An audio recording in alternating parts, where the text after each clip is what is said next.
que nous puissions avoir sur nos lèvres le langage de Dieu. Donc pour que la parole descende jusqu'à nos langues et que nos bouches prononcent cette parole-là, il faut d'abord que l'esprit soit alimenté.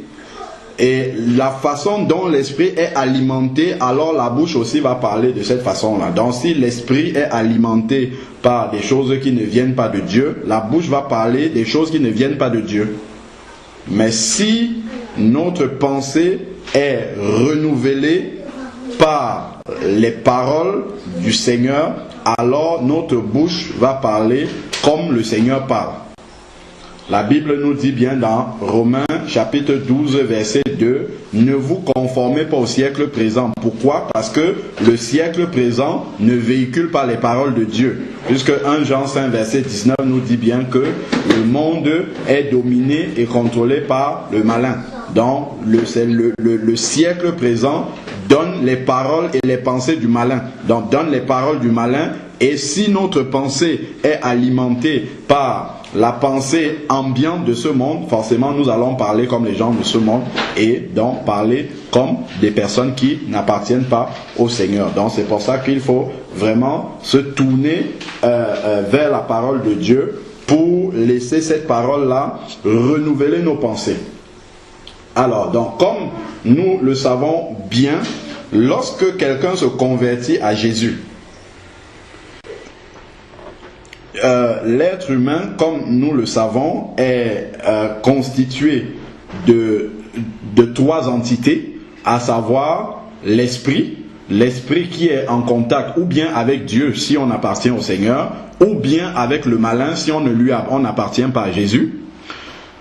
Notre âme, donc, qui est notre être intérieur conscient, c'est-à-dire le siège de nos pensées, de nos émotions, de nos sentiments, voilà, tout ça, ça vient de ce qu'on la Bible appelle l'âme. Et aussi il y a le corps qui est l'enveloppe charnelle visible dans lequel notre esprit habite. Voilà les trois parties et la Bible le dit très très bien.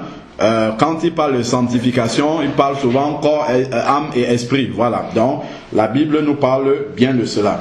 Et ce qui se passe au moment de la nouvelle naissance, comme on a déjà eu à le dire, c'est que notre esprit est totalement régénéré à l'image parfaite de Christ. Notre esprit est semblable à l'esprit de Christ. Donc, il est renouvelé à la perfection. Par contre, au moment de la nouvelle naissance, notre âme, c'est-à-dire là où nos émotions se produisent, là où nos émotions en fait vivent, nos sentiments, notre volonté, tout ce qui est à l'intérieur de nous que les gens ne peuvent pas voir, mais qui bouillonne là à l'intérieur, dont nous sommes conscients, ça c'est notre âme. Et l'âme n'est pas régénérée au moment de la nouvelle naissance.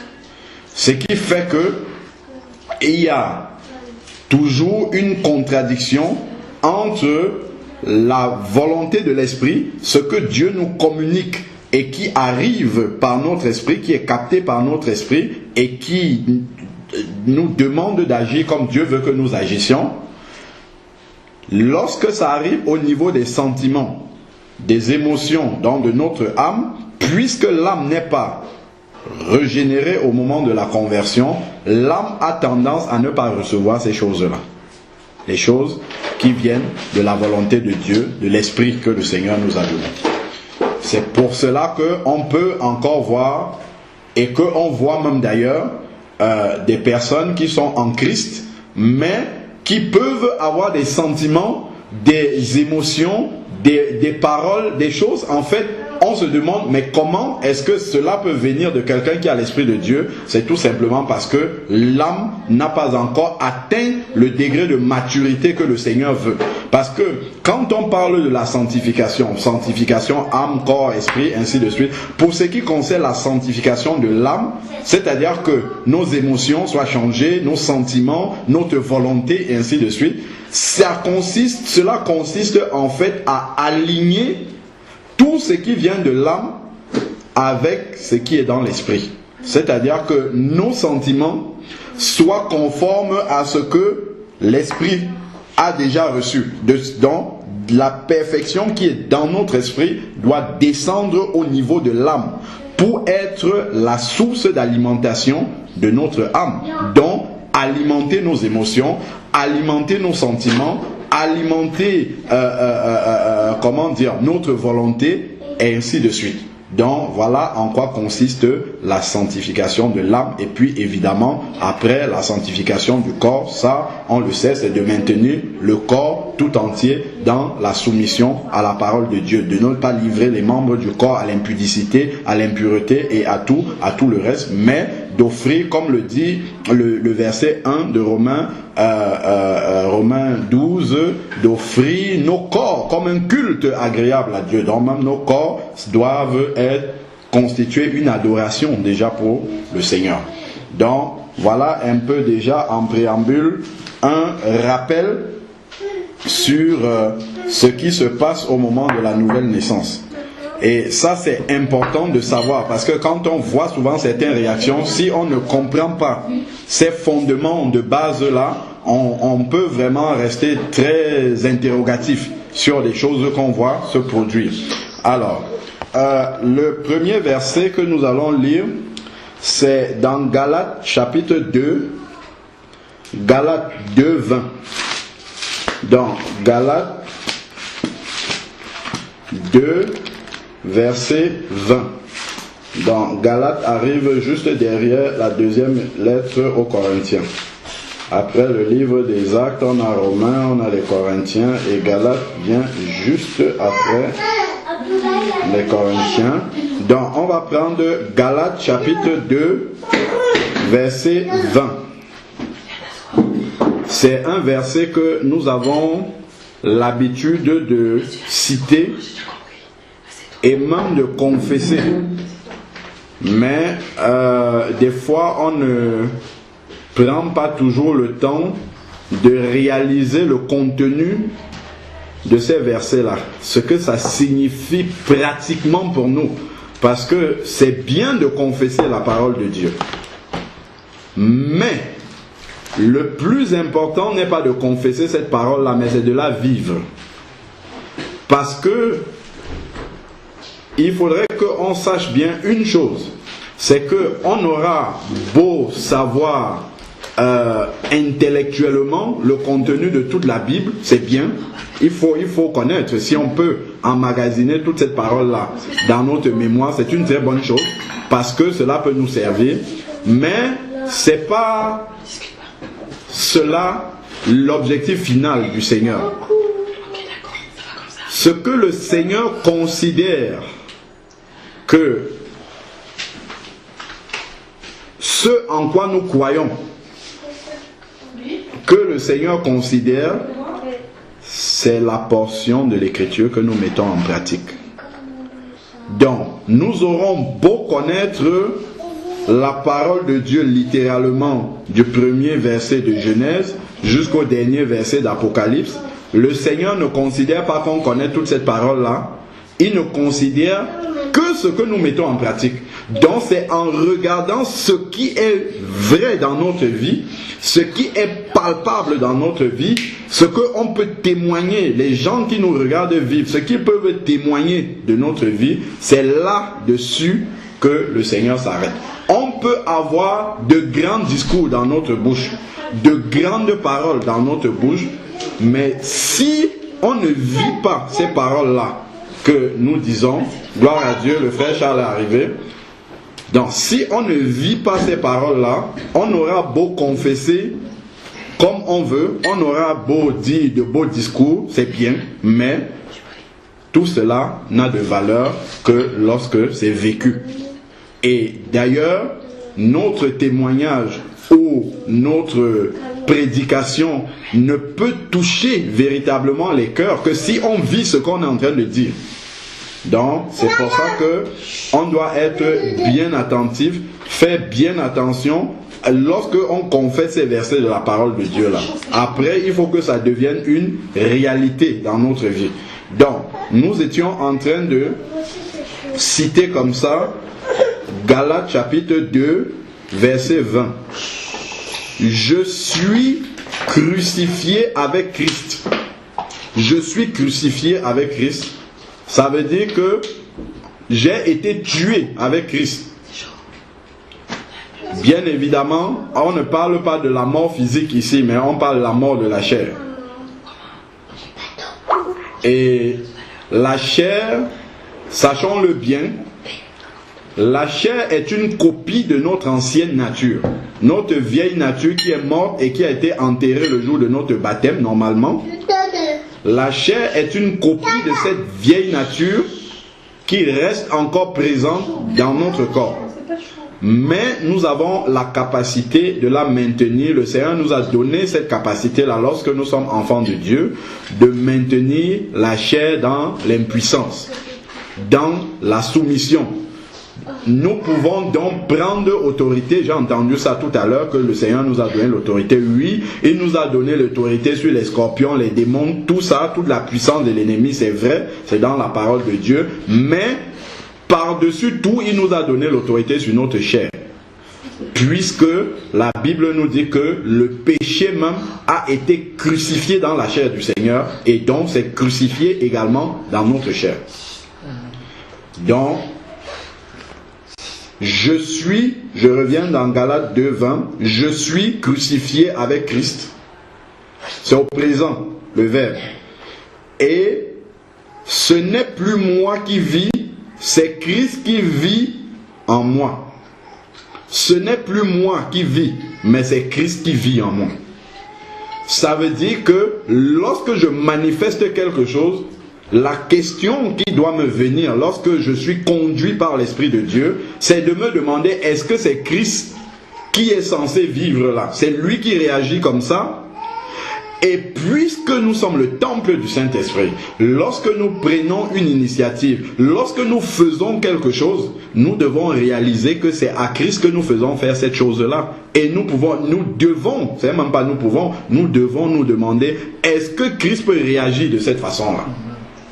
Il y a des bien-aimés, j'ai déjà entendu ce témoignage-là, des chrétiens qui se sont fait fabriquer des bracelets avec lesquels ils marchent tous les jours, et ces bracelets-là sont sur le poignet gauche, là où on est censé regarder la montre. À la place de regarder l'heure, eux, ils ont ce bracelet-là sur sa main, sur leur main, et les inscriptions qui sont mentionnées dessus, c'est « Qu'est-ce que Christ aurait fait à ma place ?» Donc, à longueur de journée, lorsqu'ils vivent leur vie normale, ils regardent comme nous regardons l'heure là, pour savoir quelle heure il est déjà, si je vais rattraper mon métro, eux, ils regardent toujours, et le message est toujours là présent devant eux. Qu'est-ce que Christ aurait fait à ma place? Et ça, c'est une façon de se rappeler le verset que nous sommes en train de lire ici, là, qui dit que si je vis, ce n'est plus moi qui vis, c'est Christ qui vit en moi. Donc, ma vie présente dans la chair, je la vis dans la foi de Dieu, qui m'a aimé et qui s'est livré lui-même pour moi. Donc, le seul objectif, tel que le verset nous dit de notre vie, c'est de faire vivre Christ au travers de nous, c'est-à-dire de manifester la nature de Christ. Et ce n'est que ça que le Seigneur attend de nous, que la manifestation du fruit de l'Esprit en nous grandisse jusqu'à maturité, jusqu'à atteindre la stature parfaite de Christ. Que quand quelqu'un nous voit réagir, vivre, nous comporter, quand on apprend que voilà, Alain Patrick a fait cette chose-ci, qu'on se dise, ah mais tiens, c'est parce que c'est un enfant de Dieu qui réagit comme ça.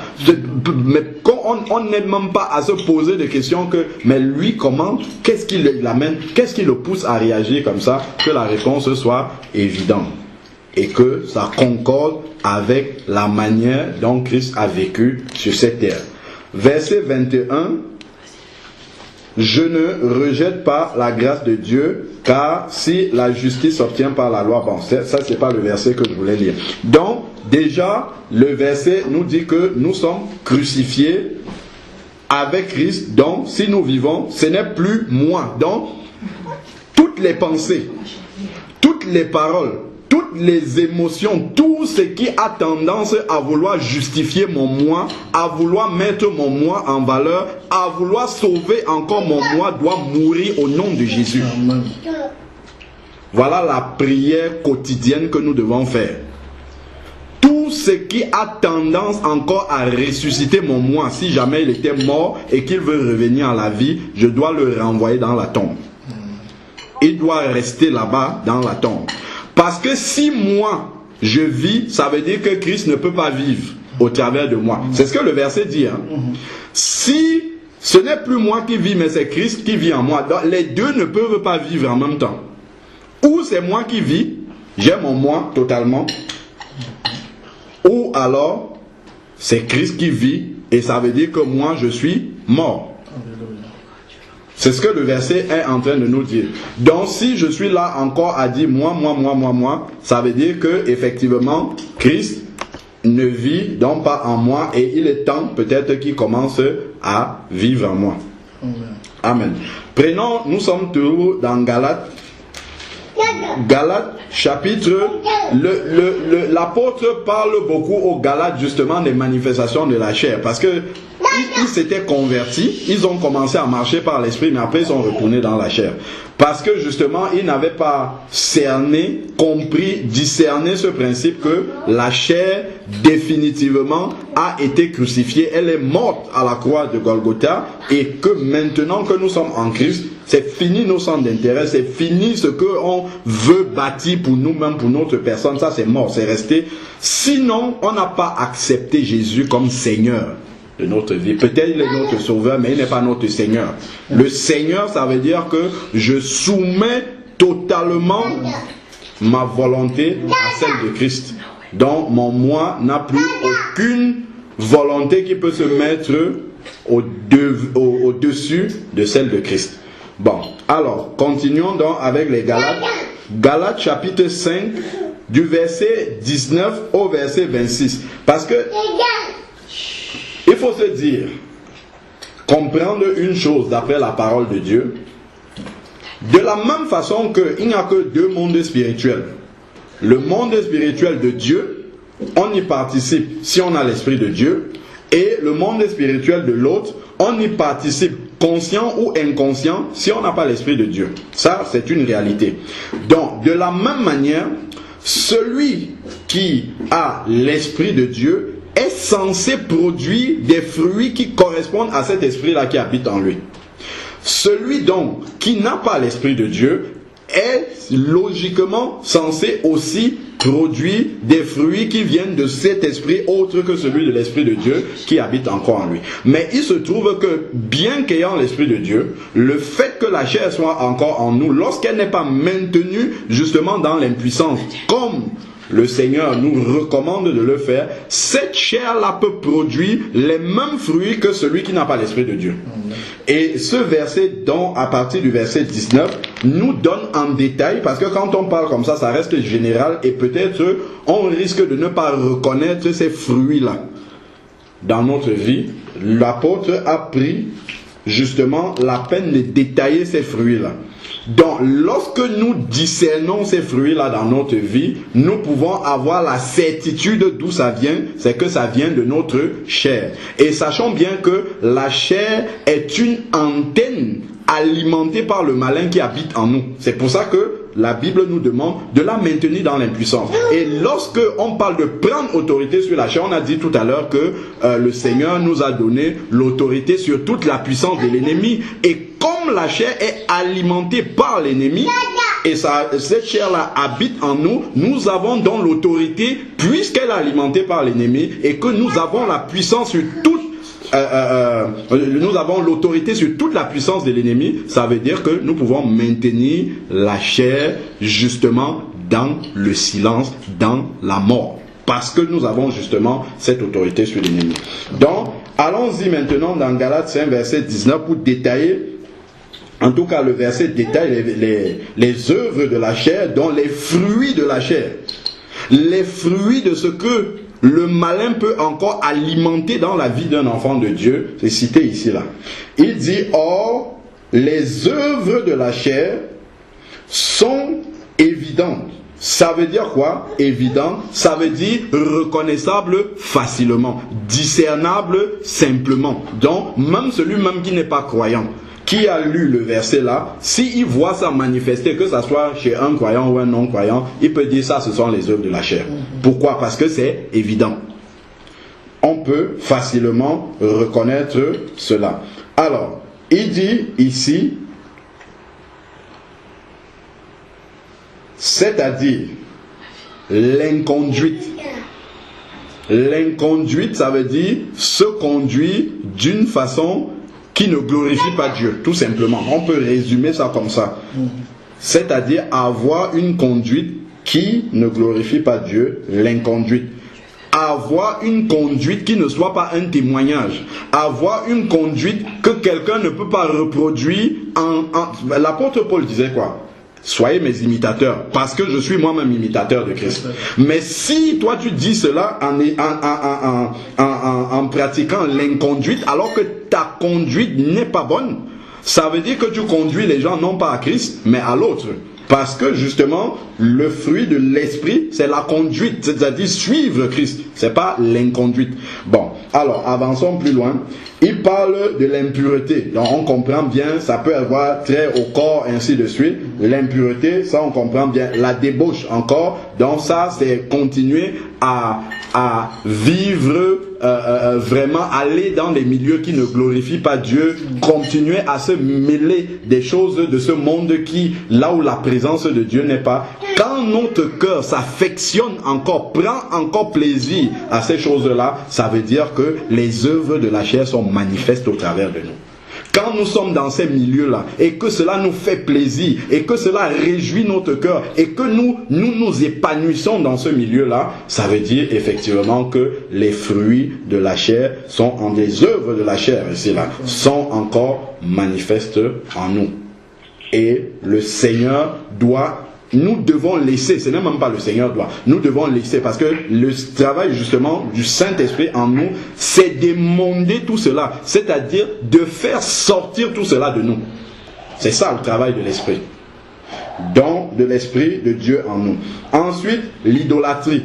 Bon, l'idolâtrie, on va dire, on se prosterne plus devant les images, tout ça, mais il y a beaucoup de formes d'idolâtrie. L'idolâtrie, dès que quelque chose dans notre vie remplace Dieu, a plus d'importance, ne serait-ce que de quelque façon que ce soit, et c'est très sournois, c'est déjà de l'idolâtrie. Si on commence à s'attacher à quelque chose, à être vraiment un inconditionnel de cette chose-là, si la chose est une addiction, voilà, si on a une addiction à quoi que ce soit, ça veut dire que c'est une idolâtrie.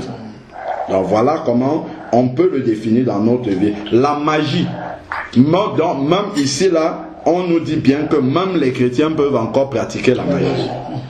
Mais la magie, lorsque un chrétien pratique cela, ce n'est pas considéré comme étant, je ne sais pas moi, un démon ou quoi que ce soit. C'est une œuvre de la chair dont il doit se détacher. C'est-à-dire qu'il doit l'abandonner. On n'a pas à chasser un démon ou à prendre l'autorité. On doit lui dire, répands-toi de ça. Et c'est ce que l'apôtre Pierre a fait dans Acte 8 avec Simon le magicien. Répands-toi devant le Seigneur et abandonne cela. Jette tout ce que tu as encore en ta possession qui concerne ce domaine-là de la magie et reviens tout simplement au Seigneur. Ça, c'est comme ça que la parole de Dieu traite cela. Les hostilités. Peut-être dans d'autres versions de la Bible, il y a d'autres mots qui sont utilisés. Les hostilités. Dans d'autres versions, c'est peut-être les animosités. Je crois que c'est des mots qui se rapprochent beaucoup. C'est-à-dire être toujours dans un esprit où on est prêt à démarrer au quart de tour, comme les gens de ce monde se disent. C'est-à-dire, on est toujours sur la défensive. Prêt à, dès qu'il y a quelque chose, on peut réagir tout de suite et partir vraiment sans plus se contrôler.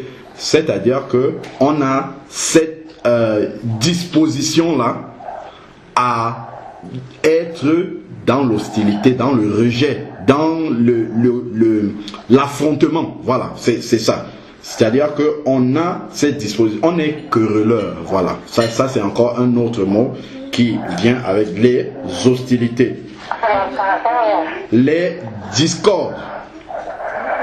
Les discordes dans certaines autres versions, ce sont les querelles. Ça, c'est une œuvre manifeste de la chair, ça. Et ça, on le voit encore beaucoup dans les milieux chrétiens. Au milieu des enfants de Dieu, les discordes. La Bible dit bien, je vais lire, c'est dans Romains, chapitre 12, verset 18, je crois. Romains, chapitre 12, pardon, c'est même derrière.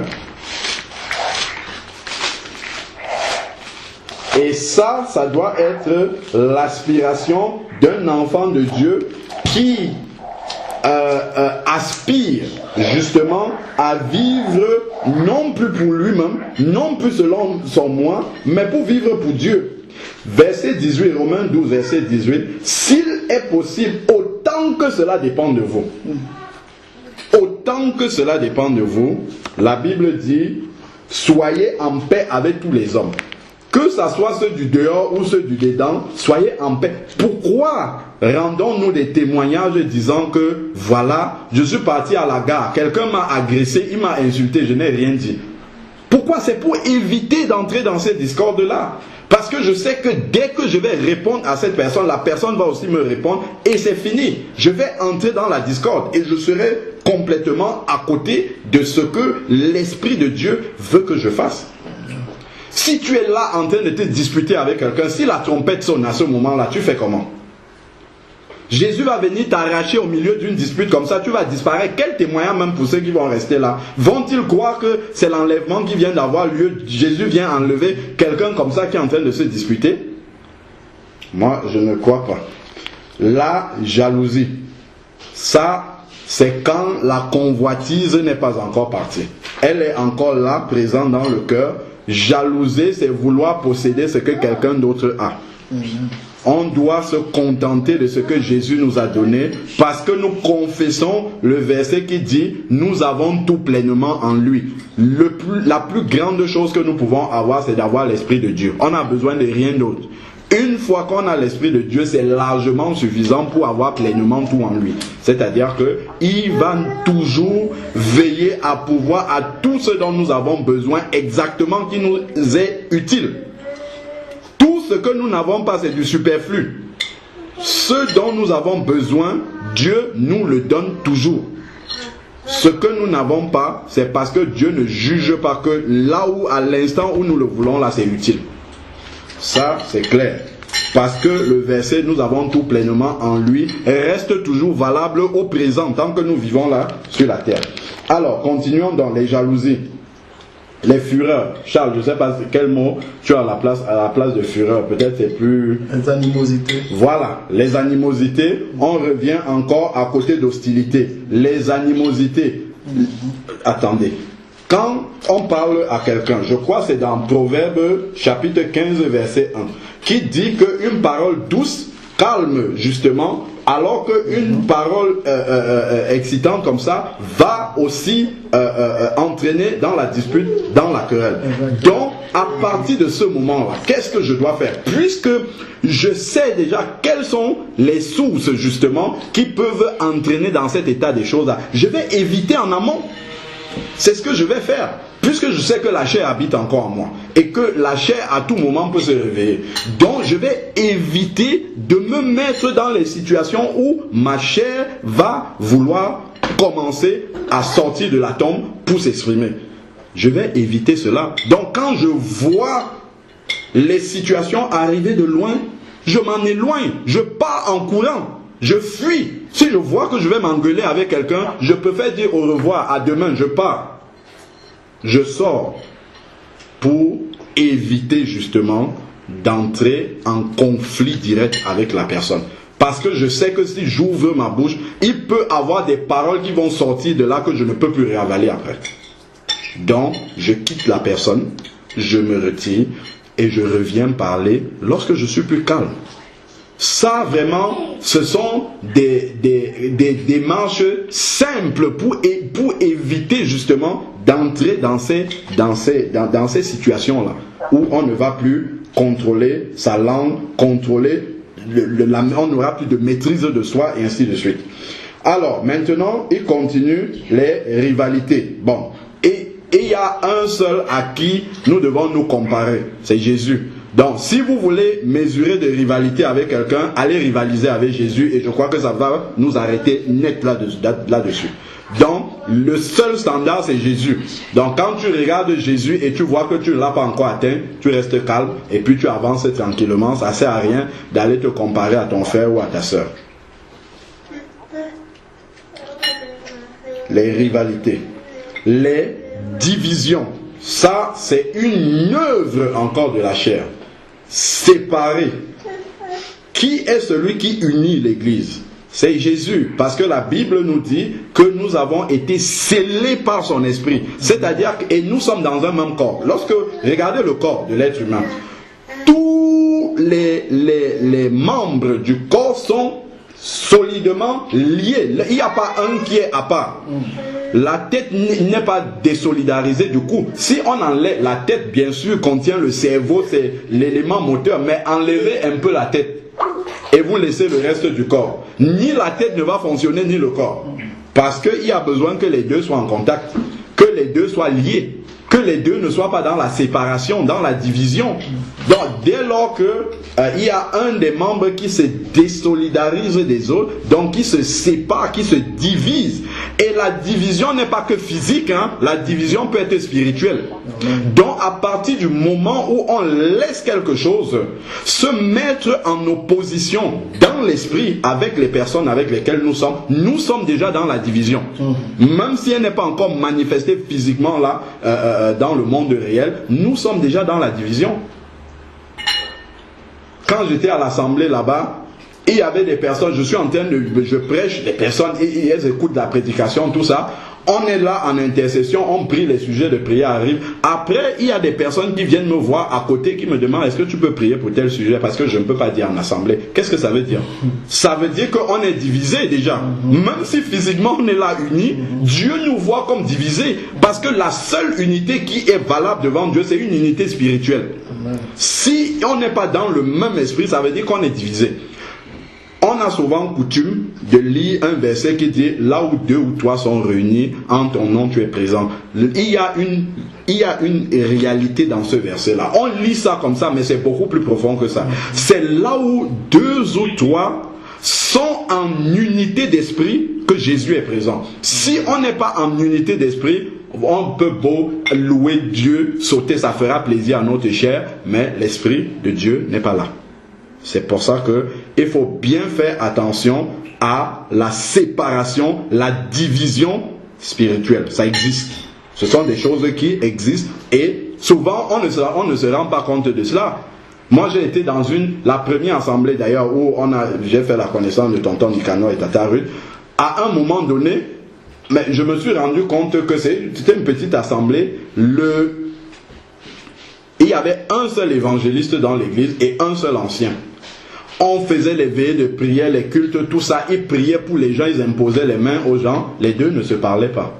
Mais le jour où j'ai appris ça, j'étais choqué parce que moi, dans mon cœur, quand je me réunissais, j'étais sérieux, j'étais sincère.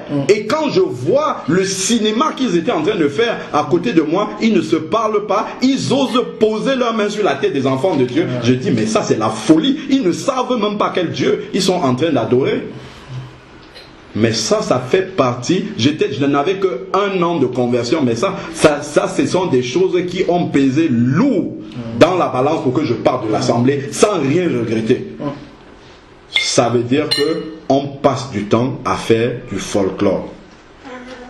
Il vaut mieux être 2 et être vraiment unis dans l'esprit. Lorsque vous invoquez le nom du Seigneur, le Seigneur est vraiment présent au milieu de vous, que d'être 25 et être chacun dans la division. Moi j'ai entendu cela à l'assemblée où on était. Quelqu'un dit, moi je viens prier mon Dieu, je m'en fous de ce qui se passe dans l'assemblée. Qu'est-ce que ça veut dire? Reste chez toi, prier ton Dieu, ça ne sert à rien. Lorsque on se réunit, c'est pour prier ensemble le même Dieu dans l'unité. Si tu dis, moi je viens prier mon Dieu, attends, vous pensez que Dieu arrive là dans l'assemblée et il se divise en petits morceaux pour aller avec chacun qui le prie de son côté? Pas du tout. Ça c'est se tromper soi-même.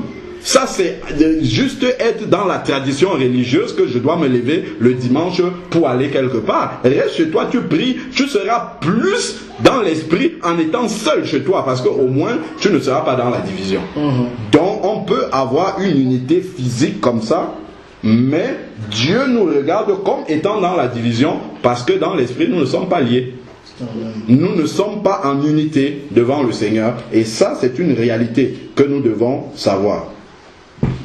Alors, il est dit ici des partis pris, c'est-à-dire, bon voilà, l'esprit de parti pris, c'est le fait d'agir toujours dans la chair, c'est-à-dire vouloir donner raison à quelqu'un, vouloir dire moi je préfère me rapprocher de tel, mais c'est une unité selon la chair, c'est-à-dire on se rapproche de la personne pour des raisons, des motifs charnels toujours à chaque fois, des centres d'intérêt pour servir des centres d'intérêt charnels, parce qu'à la fin, seule la chair va prendre plaisir à ça.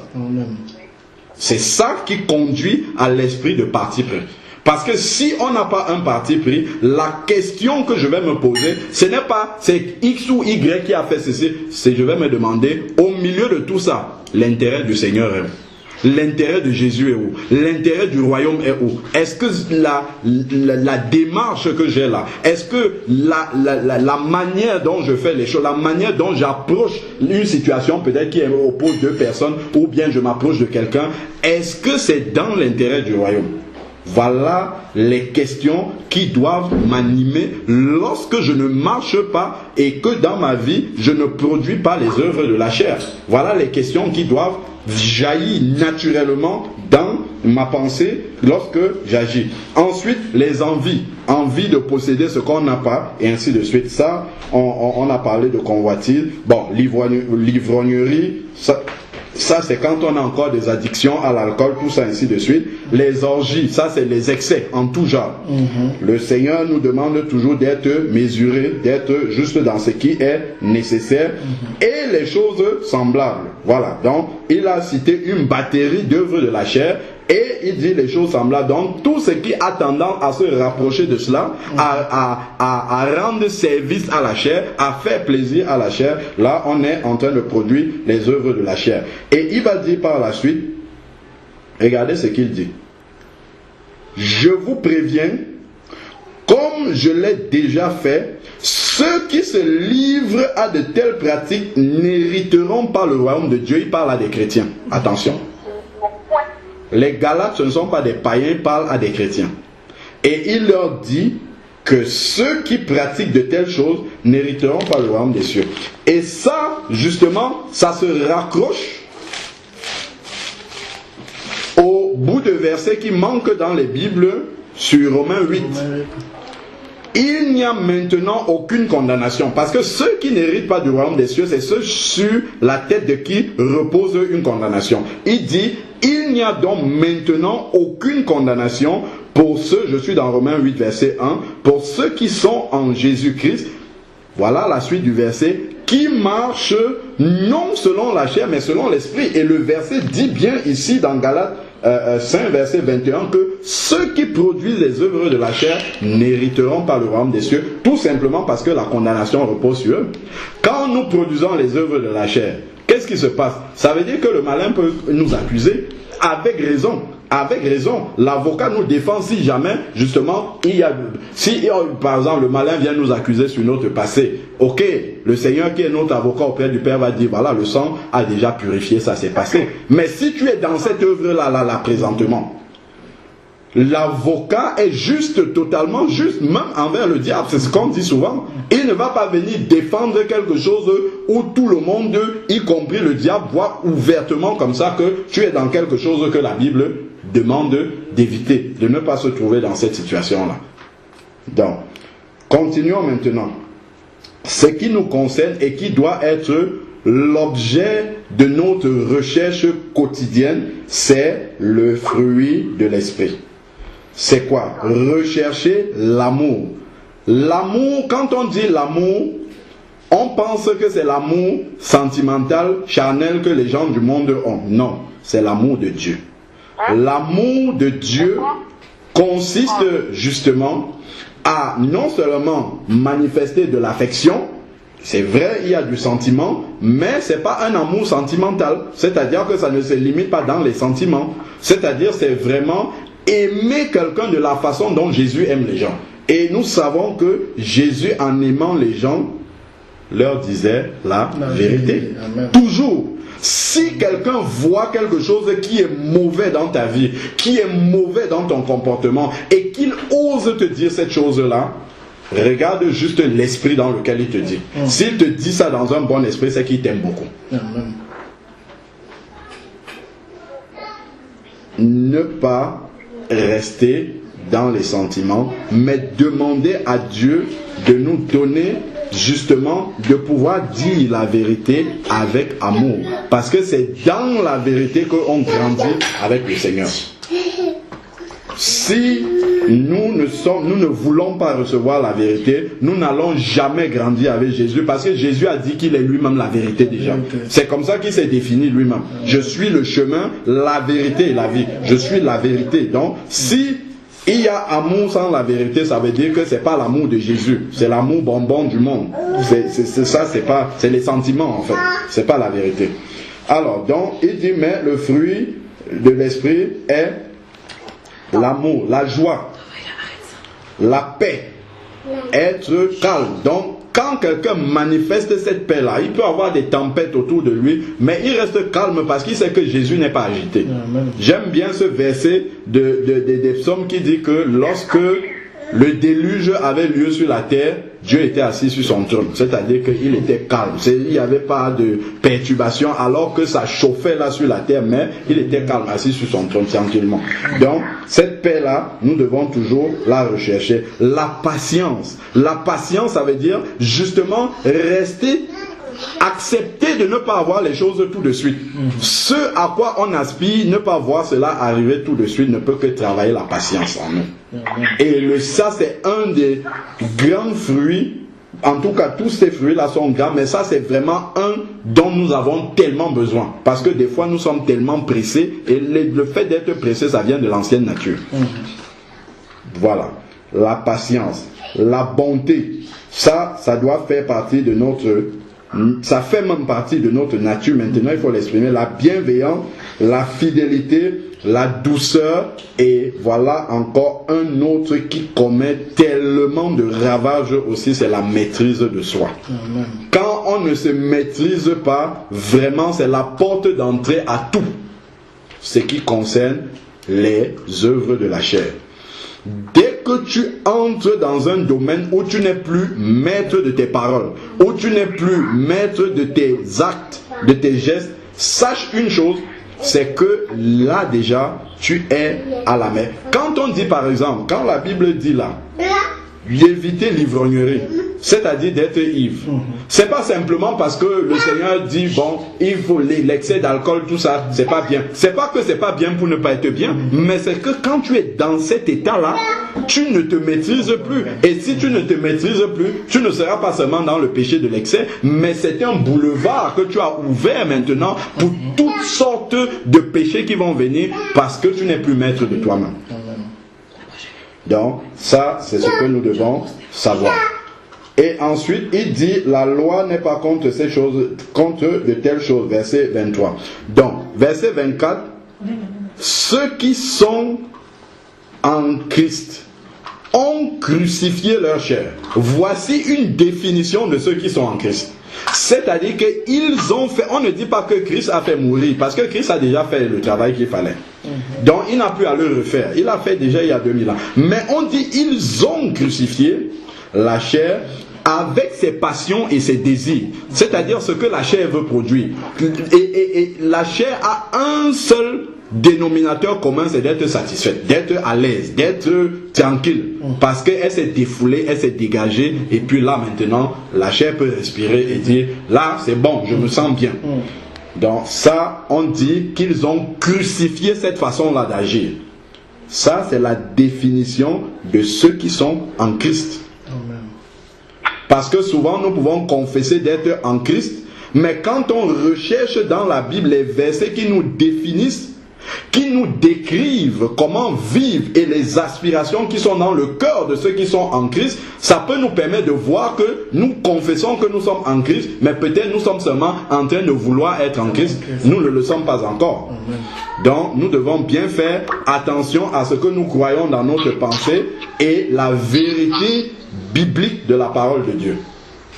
Donc, ensuite, il va dire au verset 25, nous sommes dans Galates 5, verset 25, si nous vivons par l'Esprit, marchons aussi par l'Esprit. C'est-à-dire, aspirons, quand tu produis un acte, tu aspires que le deuxième acte que tu vas produire derrière celui-là soit aussi par l'Esprit et ainsi de suite. Et c'est comme ça que l'enfant qui marque un pas, après, il soulève la deuxième jambe, il marque le deuxième pas. Ensuite, le troisième, et il veut que ça soit toujours dans l'équilibre comme ça. Mais il ne faut pas que le premier pas soit dans l'esprit, le deuxième dans la chair, le troisième dans l'esprit, le troisième dans la chair. Mais là, attendez, si on ne marche pas sur les deux pieds, pour vraiment bien marcher, il faut marcher sur les deux pieds.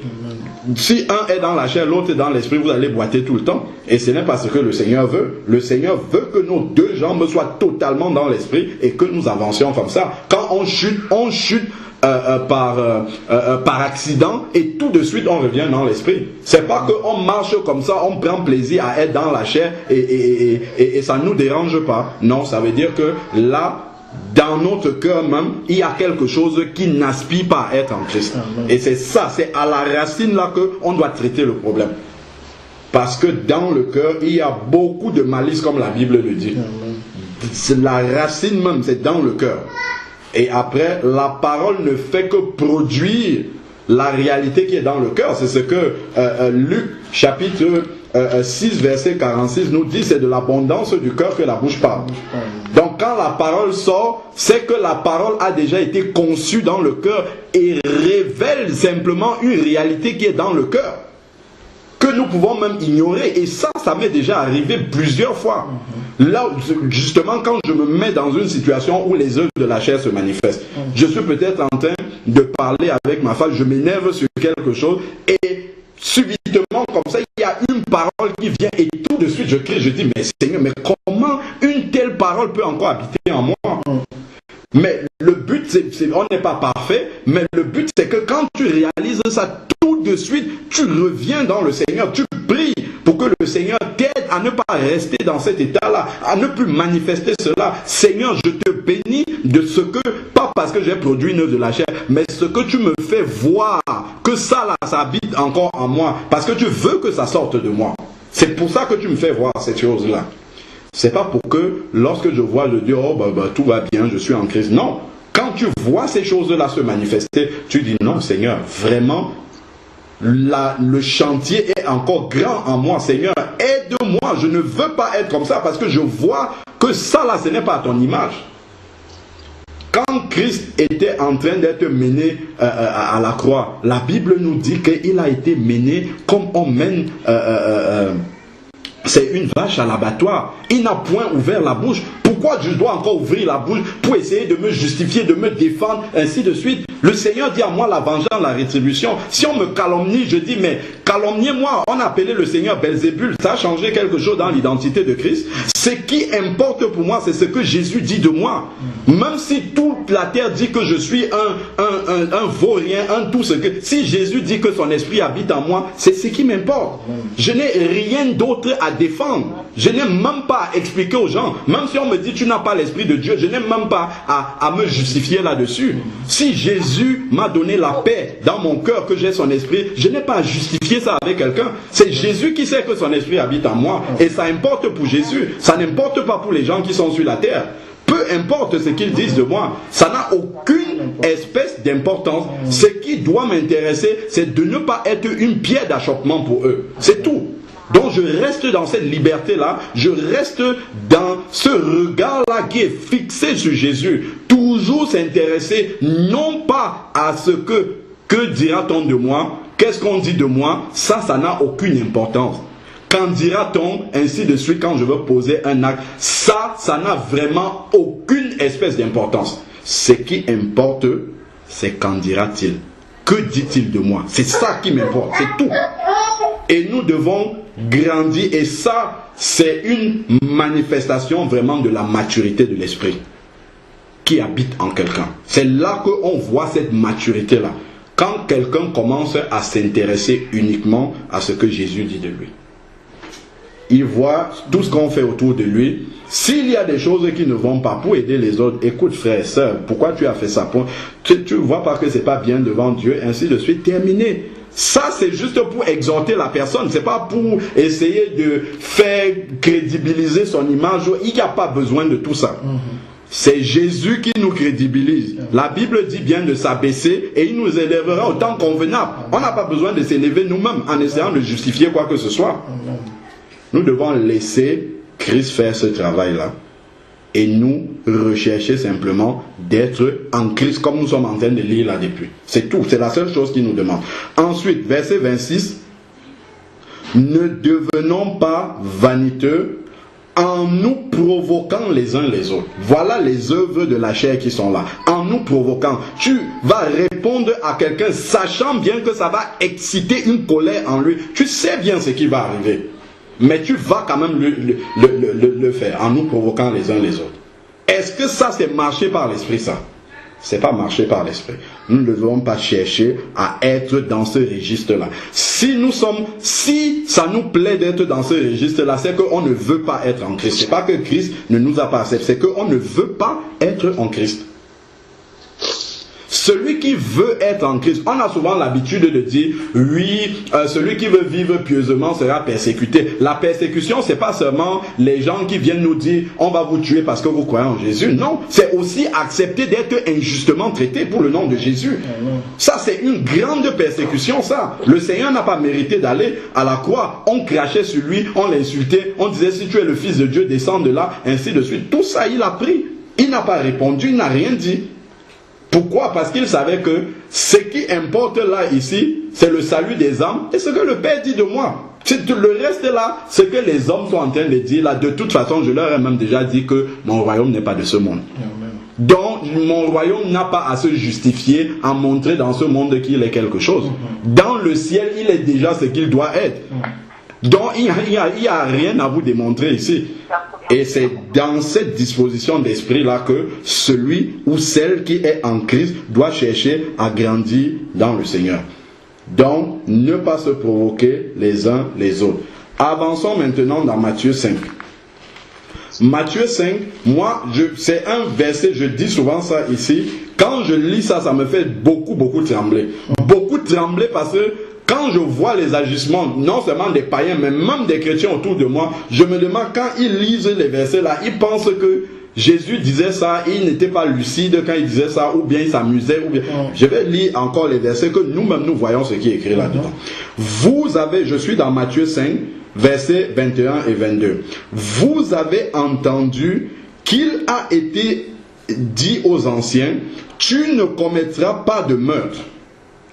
Celui qui commet un meurtre sera passible de jugement. Le commandement dit tu ne tueras point. C'est toujours valable. Mais moi, je vous dis, écoutez bien. Mais moi, je vous dis, il ne se limite pas à l'acte final. Ce n'est pas l'acte final qui dit forcément l'intention. Mais il dit quiconque se met en colère contre son frère est passible de jugement. C'est-à-dire que quand tu te mets en colère déjà contre ton frère et que tu restes dans cette colère-là, tu es un meurtrier. Pour Jésus, tu es un meurtrier. C'est ce que la parole est en train de dire. Je sais, nous sommes très légers dans notre façon d'agir. Pourquoi? Parce qu'on ne réalise pas la grandeur de l'esprit qui habite en nous. C'est pour cela qu'il le dit. Pourquoi? Parce qu'on a son esprit pour ne pas être... C'est vrai, une parole peut sortir comme ça, tu peux te mettre en colère 2 minutes, mais il ne faut pas rester là-dedans et te plaire dans cette situation-là. Là, ça veut dire que tu te mets dans une situation justement où tu es passible de jugement. Il dit, celui qui dira, attention, la parole. La parole est quelque chose qui peut condamner quelqu'un. Il dit celui qui dira à son frère. Nous sommes en Christ, nous sommes tous frères. Comme dit la parole de Dieu dans Matthieu 18, je pense. Nous sommes tous frères. Si tu dis à ton frère, Raka, celui qui dira raka à son frère est justiciable devant le Sanhédrin. Le Sanhédrin, c'était le tribunal religieux. C'est-à-dire que tu viens t'asseoir, on te juge devant tout le monde parce que tu as dit à ton frère insensé. Juste parce que tu as dit cette parole-là, juste parce que c'est sorti de ta bouche, tu dois t'asseoir, on te juge et tu as honte devant les gens. C'est ça que le Seigneur est en train de dire ici. Justifiable devant le Sanhédrin. Il dit, celui qui dira insensé, regardez les paroles qui peuvent sortir de notre bouche, aller vis-à-vis de nos frères et sœurs. Il dit, c'est juste insensé, c'est un mot, c'est pas tout un enchaînement de choses que tu remplis sur le compte de ton frère. Il dit un mot. Il dit juste insensé. Tu dis à ton frère, tu es un insensé. Tu es passible de la géhenne, le feu, l'enfer. Parce que tu as dit ça à ton frère. Pourquoi on peut penser que ces paroles-là sont aussi sévères? Parce que ton frère a l'Esprit de Dieu en lui. Ton frère est une création, une nouvelle créature de Dieu. Donc quand tu dis à ton frère insensé, tu es en train d'insulter l'Esprit de Dieu qui habite en lui. Et le Seigneur a dit que le blasphème contre le Saint-Esprit n'est pas pardonnable. C'est pour cela que tu es passible de la géhenne. Matthieu 12. Voilà. Parce que justement, le blasphème contre le Saint-Esprit n'est pas pardonnable. Donc si tu dis insensé à ton frère, à ta soeur, tu es en train de dire ça à l'Esprit de Dieu qui habite en lui. C'est pour cela que la géhenne, justement, est l'endroit où tu dois aller. Ça, c'est ce que le Seigneur nous dit. Donc, il faut vraiment que, lorsque je laisse une parole sortir de ma bouche, qui va s'adresser à quelqu'un, réalisons bien ce qui est écrit dans ce verset-là. Et ne pensons pas que dans la parole de Dieu, il y a des versets qui sont là pour remplir juste la Bible. L'apôtre Jean a dit que toutes les œuvres que Jésus a faites, si on devait consigner ça dans un livre, dans des livres, le monde ne serait pas suffisant pour contenir ces livres. Nous avons une petite Bible, moi je dis une petite Bible, mais elle est complète dans les paroles qui sont là. Donc ça c'est un tri du Saint-Esprit qu'il a fait au milieu des milliers de tout ce qui aurait pu être là-dedans. Donc s'il y a une parole ici, ça veut dire qu'elle est importante. Donc, ne négligeons pas ces paroles que le Seigneur a données en disant, bon, il parle seulement ainsi de suite. C'est très dangereux d'avoir l'Esprit de Dieu parce que sans on a l'Esprit de Dieu, nous sommes responsables. C'est ça le danger qu'il y a derrière. C'est une gloire, c'est une grâce plutôt. Une grâce que le Seigneur nous accorde. Mais il y a une grande responsabilité qui est attachée au fait d'avoir l'Esprit de Dieu. Parce qu'il dit dans Jean 12, verset 48 que nous serons jugés par la parole. Alors, donc, faisons bien attention. Prenons maintenant Colossiens 3, verset 8 à 10. Là, maintenant, ce sont simplement des exhortations. Colossiens 3, verset 8 à 10, nous dit... Mais maintenant. Pourquoi maintenant? Il dit au verset 7. Autrefois, vous marchiez ainsi autrefois. Avant, il a parlé, prenons même à partir du verset 5. Colossiens chapitre 3, verset 5. Faites donc mourir votre nature terrestre, l'ancienne nature, faites-la mourir. Donc il nous appartient, c'est notre responsabilité de tuer cela, de ne pas laisser cela se manifester. L'inconduite, on a déjà dit, ce sont les œuvres de la chair, l'impureté, les passions, les mauvais désirs et la cupidité, qui est une idolâtrie. C'est pour cela que vient la colère de Dieu sur les fils de la rébellion.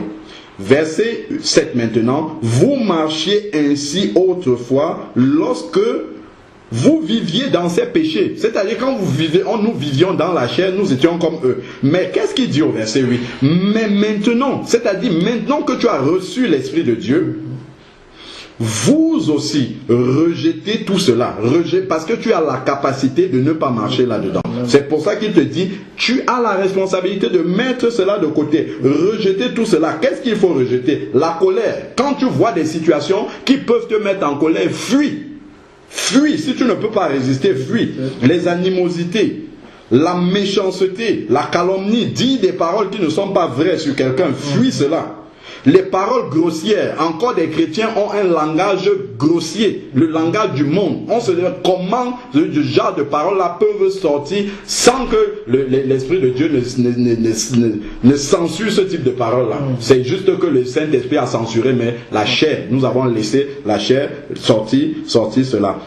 Qui sortent de votre bouche, les paroles grossières qui sortent de votre bouche. Alors, donc, verset 9 maintenant dit, ne mentez pas les uns aux autres. Restons toujours dans la vérité, disons toujours la vérité avec amour. Vous qui avez dépouillé la vieille nature, dépouillé, se déshabiller de cette nature-là. Parce que c'est un vêtement en fait qui est sur nous tous les jours, mais il faut se dévêtir, il faut enlever ce vêtement-là, l'accrocher définitivement dans le placard, laisser le placard à la maison et sortir. Sans ce vêtement-là, qui autrefois était toujours sur nous, comme une peau qui nous collait. Alors, dépouiller de la vieille nature avec ses pratiques, parce que la vieille nature a ses fruits qui, justement, se manifestent lorsqu'on lui donne l'occasion. Et il dit, revêtu et revêtez la nature nouvelle qui se renouvelle en vue d'une pleine connaissance selon l'image de celui qui l'a créé. Donc plus justement, nous allons aspirer à marcher dans cette nouvelle nature, plus justement nous allons manifester l'image de Jésus, et c'est ça son but. C'est son but final. Sinon ça ne sert à rien qu'il nous laisse ici. Dès que tu es sauvé, il te reprend directement. Ça serait beaucoup mieux. Alors, donc, finissons maintenant par Éphésiens chapitre 4. Éphésiens chapitre 4, 29. Éphésiens 4, 29. On va terminer par là. Éphésiens chapitre 4, verset 29. Alors, Éphésiens chapitre 4, verset 29 dit, ça, les Éphésiens sont des chrétiens comme nous sommes des chrétiens aujourd'hui. Il n'y a pas eu un autre esprit de Dieu qui est venu entre-temps depuis 2000 ans. Donc, l'esprit qu'ils avaient en eux, c'est le même esprit que nous avons en nous. Donc, s'il leur donne ces exhortations-là, ça veut dire que nous aussi, avec le même esprit, nous sommes, ces exhortations-là déjà, s'adressent à nous, et nous sommes capables de pouvoir marcher selon ces exhortations-là. Alors, verset 29 nous dit, qu'il ne sorte de votre bouche aucune parole malsaine. Donc avant de laisser échapper quelque chose de ma bouche, je dois laisser le scanner du Saint-Esprit, la parole, parce que la parole qui va sortir, une fois qu'elle est sortie, si vous lisez Jacques 3, vous voyez les dégâts qu'une parole peut faire. Il dit que c'est comme un petit feu comme ça qui peut embraser des hectares de forêt. Les hectares de forêt. L'apôtre Jacques va encore dire que la langue est comme le gouvernail de bateau. Le gouvernail, c'est un tout petit instrument comme ça, mais tu tournes un peu dessus comme ça dirige tout le bateau d'un côté. La langue, c'est la même chose. Donc, la manière dont la langue parle peut amener justement non seulement le corps dans une direction, tel que le gouvernail amène le bateau dans une direction, et ça, si la langue dit n'importe quoi, laisse sortir n'importe quoi, mais c'est entièrement l'âme, le corps et tout le reste qui va dans le sens dans lequel la langue est en train de l'embarquer. C'est pour ça qu'il dit, faites très attention.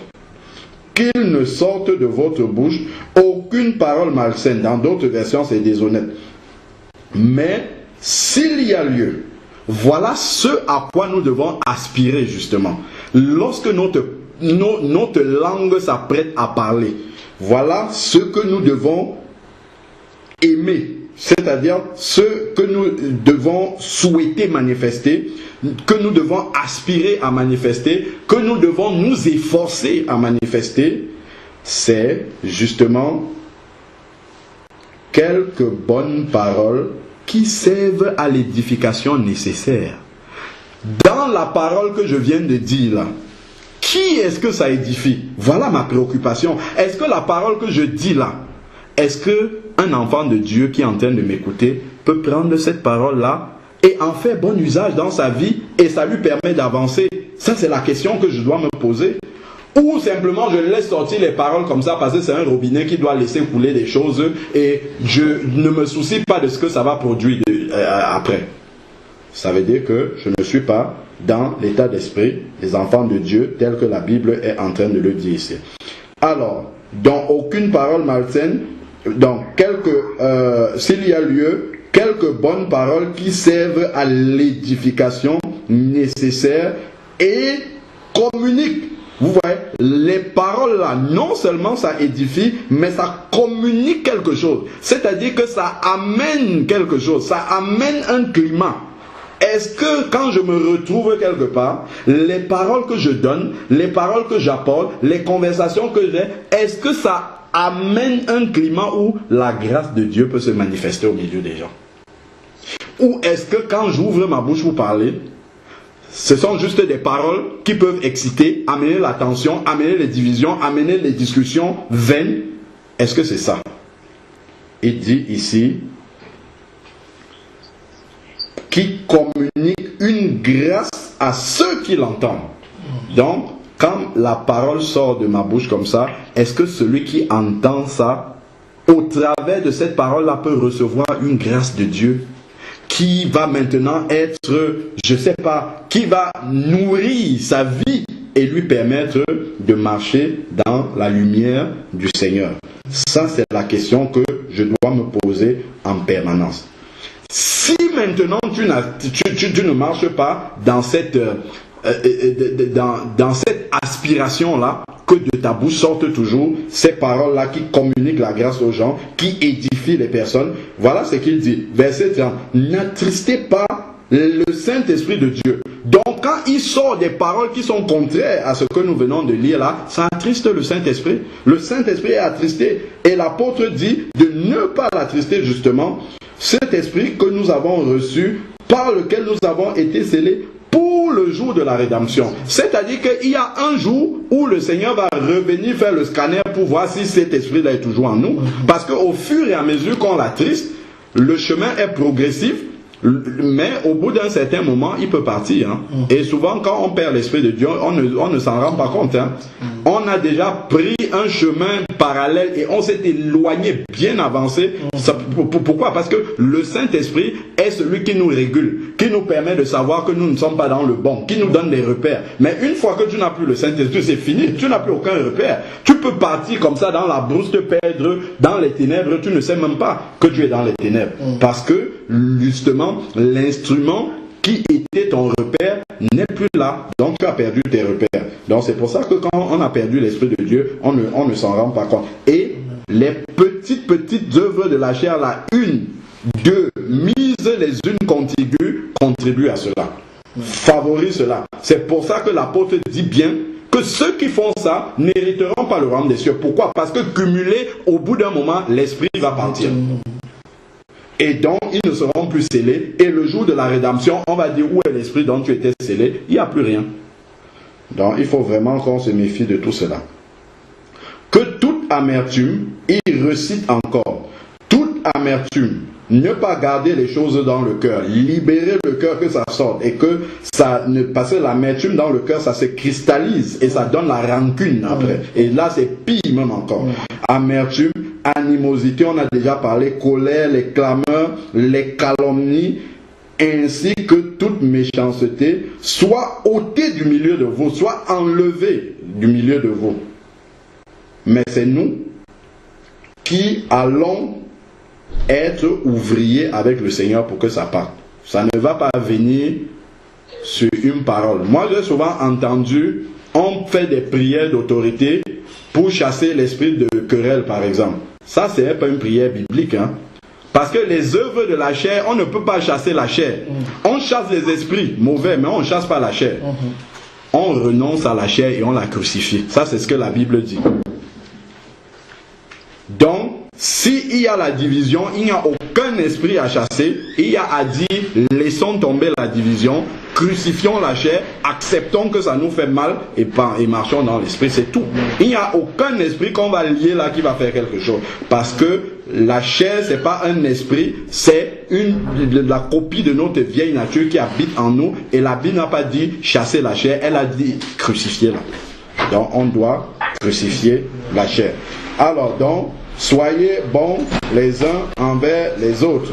Quand j'ai commis cette action-là vis-à-vis de mon frère, vis-à-vis de ma soeur, est-ce que moi j'estime que Jésus peut se mettre et applaudir?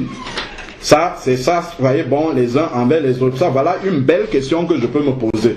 Là maintenant, ce que je vais faire à ma soeur, ce que je vais faire à mon frère, est-ce que Jésus peut venir et m'encourager et dire, bon et fidèle serviteur, le travail que tu viens de faire là, c'est vraiment un travail qui m'honore? Ça, c'est la question que je dois me poser. Bon, voilà. Soyez bons les uns envers les autres, compatissants. C'est-à-dire, on porte les fardeaux des uns les autres. Faites-vous grâce réciproquement. C'est-à-dire, pardonnez, même si quelqu'un nous a fait quelque chose qui nous a fait mal, nous lui pardonnons. Faites-vous grâce mutuellement, comme Dieu vous a fait grâce en Christ. Vous avez vu, il y a un modèle pour faire grâce. Ce n'est pas faites-vous grâce comme ça et après allez rester et murmurer. Il dit comme Dieu vous a fait grâce. Si Dieu était assis dans le ciel et il murmure sur ma vie passée, c'est que ça va être très grave pour moi. La Bible dit bien dans Ésaïe chapitre 43 verset 25 que quand il efface nos péchés, il ne s'en souvient plus. Tu peux te souvenir de ce que le bien-aimé avait fait parce que nous ne sommes pas Dieu pour effacer ça de notre mémoire, mais ça n'a plus aucune influence sur toi. C'est-à-dire au sens de, ça n'influence plus tes rapports, ta relation avec le bien-aimé ou la bien-aimée en question. Donc, vraiment, c'est le modèle de se faire grâce réciproquement que le Seigneur nous a donné. Que son nom soit béni et que vraiment cette parole-ci puisse être, ces versets que nous avons lus là, puisse être un guide pour notre vie quotidienne. Que vraiment ça puisse être je sais pas moi, la boussole de notre vie, l'aspiration même de notre cœur, parce que c'est exactement ce que le Seigneur veut lorsqu'il nous permet encore de vivre sur la terre. Seigneur Dieu de grâce, Père, je veux bénir ton nom encore pour ces rappels que tu viens de nous donner. Seigneur Père, sur le plan même, l'architecture même de la maison que tu bâtis au travers de nous sur la terre. Les objectifs, Seigneur Dieu, que tu veux que nous puissions atteindre, Seigneur Père éternel. Seigneur, tu vois nos faiblesses qui sont là encore, Seigneur. Mais nous n'allons pas toujours de rester là à pleurer sur nos faiblesses parce que tu nous as donné ton esprit pour justement marcher selon cet esprit-là. Lorsque nous regardons les exhortations qui sont dans ta parole, Seigneur Père, nous nous rendons compte que souvent notre intelligence n'est pas éclairée sur ce que tu as déjà fait au travers de nous par ton esprit que tu as mis en nous. Père, je te prie vraiment que tu nous aides encore à nous efforcer, que tu nous rappelles simplement, Seigneur Dieu, de nous efforcer, de marcher d'une façon convenable aux enfants de Dieu, parce que nous savons que c'est cela ta volonté. Si nous nous réclamons être tes ambassadeurs, Père, nous devons vraiment nous efforcer à être le reflet, Seigneur Dieu, de toi sur cette terre. Que nous puissions être des lumières qui éclairent et non, Seigneur Dieu Tout-Puissant, être des lumières qui ne peuvent pas briller, qui ne peuvent pas éclairer d'autres personnes. Seigneur Père, que nous soyons des vases d'honneur que tu utilises. Père, nous voici encore, comme il a été dit, comme de l'argile entre tes mains, toi le potier. Seigneur, façonne-nous, transforme-nous. Seigneur, donne-nous vraiment, Seigneur Père, d'être entre tes mains totalement, Seigneur Père, afin que tu puisses faire de nous ce que tu as prévu de faire, Seigneur, au nom de Jésus-Christ. Amen. Amen. Toutes les paroles de la Bible, merci. Nous ne mettons pas ça en pratique. Franchement, ça ne vaut pas la peine. Et c'est là où, quand il parlait, il y a un passage de la Bible qui est revenu en moi et qui dit que la lettre tue, mais l'esprit vivifie. Amen. L'esprit donne la vie. Nous devons maîtriser toutes les paroles de la Bible, tout ce qui est dans la Bible. Et si nous ne la vivons pas, si nous ne vivons pas cette parole-là, ça ne vaut pas la peine. Amen. Nous devons vivre ce que nous lisons. Amen. devons vivre l'esprit qui est dans la parole que nous lisons. Amen. L'esprit de la parole doit vivre en nous. L'esprit de cette parole-là, si elle ne vit pas en nous, c'est que c'est la lettre qui est en nous et nous sommes morts. Amen. C'est l'esprit qui vivifie. C'est l'esprit qui donne. Et l'esprit qui c'est Jésus. Et Jésus a dit, ce que je vous donne, je l'ai reçu du Père. Amen. Qu'est-ce qu'il a reçu du Père? Il n'a pas reçu des fortunes. Il n'a pas reçu de l'argent. Il n'a pas reçu un habit. Il a reçu le Père. Amen. Et qu'est-ce qu'il nous donne? C'est lui-même qui nous donne. J'oublie Jésus-Christ. Jésus nous donne lui-même. Lui-même à travers son esprit. C'est son esprit qui nous donne aujourd'hui. Et c'est ça que nous devons rechercher. C'est ça que nous devons chercher à avoir. Cet esprit de Dieu qui est en nous, qui va habiter en nous et qui va vraiment nous guider dans notre façon de faire quoi que ce soit. Amen. Parce que nous ne pouvons pas, si nous ne vivons pas la parole de Dieu, la puissance de cette parole ne peut pas se manifester en nous. Amen. La puissance de cette parole ne peut pas se manifester en nous. Si nous ne vivons vraiment pas la parole que nous lisons, nous devons tout faire pour vivre cette parole-là. C'est difficile, c'est fort. Mais il n'y a que Dieu qui est là pour nous faire vivre cette parole-là. Jésus va nous la donner. Jésus va nous... Beaucoup, nous croyons tous que nous connaissons Jésus. Mais nous ne le connaissons pas. Nous ne le connaissons pas, nous ne connaissons pas Jésus. Nous cherchons à le connaître. Et ce n'est pas... C'est Jésus-Christ seul qui peut se révéler à nous. C'est Jésus-Christ seul qui peut nous dire qui il est. Mais quand nous avons des comportements, quand nous ne voulons pas appliquer sa parole, comment est-ce qu'il peut nous dire qui il est? Comment est-ce qu'il peut nous révéler sa vraie identité? Il ne peut pas, Jésus-Christ.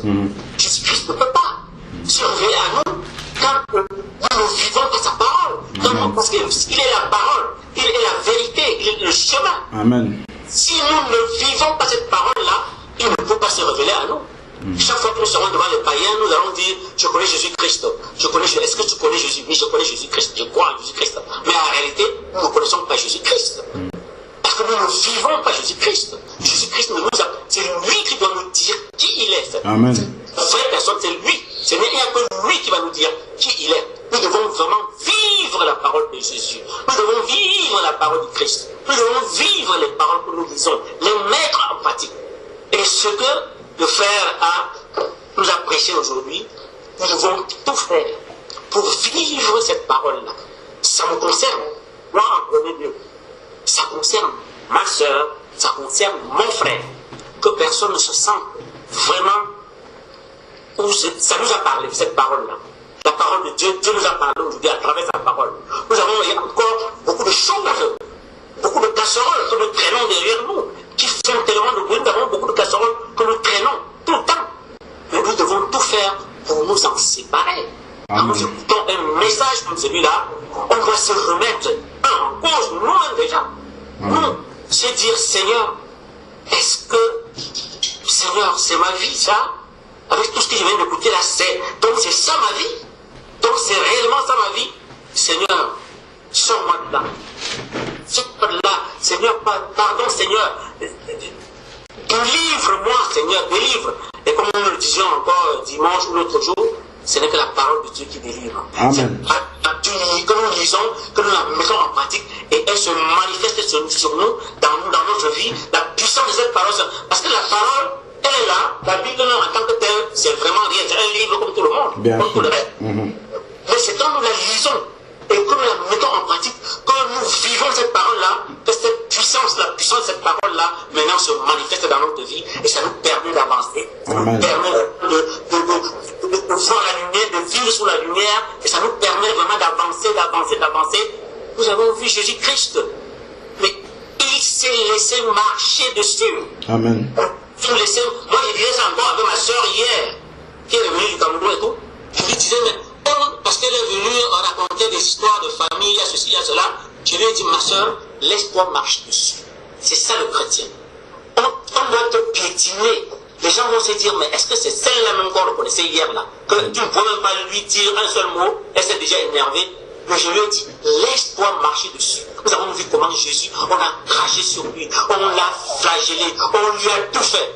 il n'a jamais maudit quelqu'un, il ne s'est jamais fâché, il n'a jamais dit un mot de colère, de rien du tout. Mais il a seulement, on a vu Étienne, tout ce qu'on lui fait, malgré tout ce qu'on lui faisait, pourtant il avait des raisons de maudire les gens, pourtant Jésus avait des raisons de maudire tout le monde. Il n'a pas ouvert sa bouche pour maudire quelqu'un, il ne l'a pas fait. Et il a intercédé pour tout ce monde-là. Amen. Donc, vraiment, nous devons vivre la parole de Dieu. Nous ne devons pas seulement la réciter comme on récite, c'est pas moi, mais nous devons prendre cet esprit, l'esprit. Nous devons vivre l'esprit de cette parole-là. L'esprit qui est dans la parole de Dieu et là mettre en nous et vivre avec cet esprit-là. Si nous n'avons pas cet esprit de la parole-là en nous, vraiment, nous, c'est que tout ce que nous faisons là, c'est en vain. Ça ne vaut pas la peine, ça ne vaut rien. Vraiment, je remercie le Seigneur pour le message que le frère Alain, que le Seigneur nous a donné aujourd'hui par le frère Alain. Ça, c'est des choses que nous lisons tous les jours. Nous lisons ça tous les jours dans la Bible. Mais ça ne nous interpelle pas souvent. On lit, on passe dessus, on lit, on passe dessus. Mais moi, ça m'a interpellé. Ça me dit quelque chose.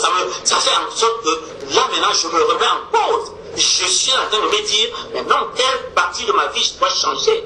Surtout quand il a dit le livre de Matthieu. Le fait même de te fâcher contre ton frère, mais c'est un meurtre. C'est un meurtre. Que tu sois en colère contre ton frère, mais c'est un meurtre. On sait que dans le monde aujourd'hui, quand c'est un meurtre, tu passes aux assises, c'est-à-dire à la cour criminelle.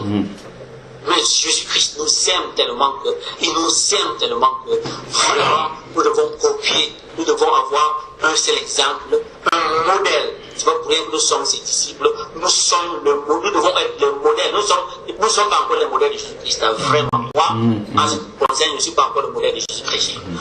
Nous devons être les vrais disciples de Jésus-Christ, les disciples accomplis de Jésus-Christ. Ne traînons plus de casseroles derrière nous. Crucifions notre chair comme Jésus-Christ